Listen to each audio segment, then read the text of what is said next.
guys, it's Joey here on the floor at E3. I'm here at the Square Enix booth where I just finished out checking out Just Cause 4. Boy, I'm so, like, my brain is muddled after seeing the physics in this game because Just Cause 4 is running on their new proprietary engine, which is called the Apex system, and it brings so much to the destruction, so much to the world, so much to the rendering of the world. They are not only rendering extreme weather like we saw in the demo, but we saw subtle weather too. They have air currents and things like that. I'm not talking about just like a little puff of air in the same consistent spot. I'm talking about air currents that actually change with the game.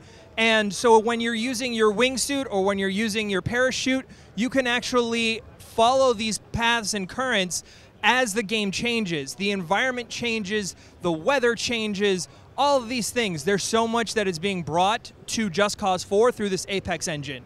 One of the things they're doing this time around is they're changing up the grapple system.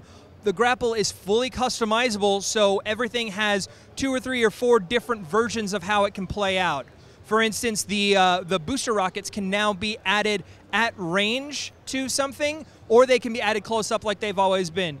You can also use these airlift boosters, which are like, they're like balloons that you can attach to anything, so you can make things float if you wanted to. You can turn something into a floating platform and fire from it if you want to use that as traversal.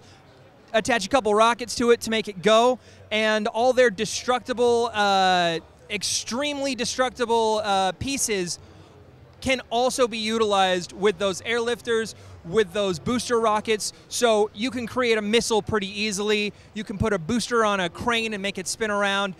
Everything is able to interact with every other thing, and that's one of the biggest things about Just Cause 4. Honestly, I'm pretty impressed with the way they're doing the physics. I know Just Cause 3 had some crazy stuff being able to be done with the grapple and stuff like that. I got to see some live code and being able to see, especially with the extreme weather, what that tornado was able to do to the environment. Anything that wasn't nailed down to the floor was getting picked up by that tornado, and not just pre-scripted pieces.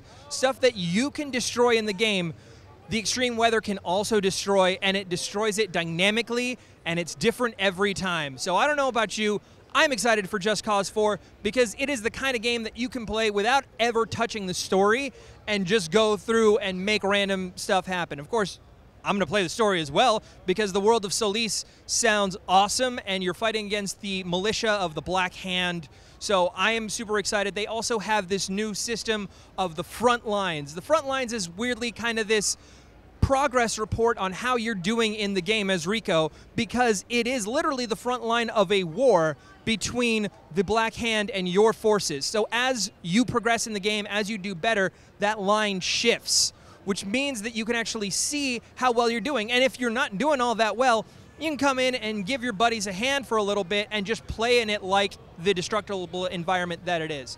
So I'm pretty excited for Just Cause 4. It's coming out later this year. Square Enix and Avalanche did a great job here. I am super excited for it. I hope you are too. You can check out more from Collider Games here at E3 on our YouTube channel, youtube.com/ColliderGames. For more from me, I'm Joey Rassool, and you can hear me and see me on Twitter and Instagram at Joey Rassool, RASSOOL. That's all from me. We'll see you next time.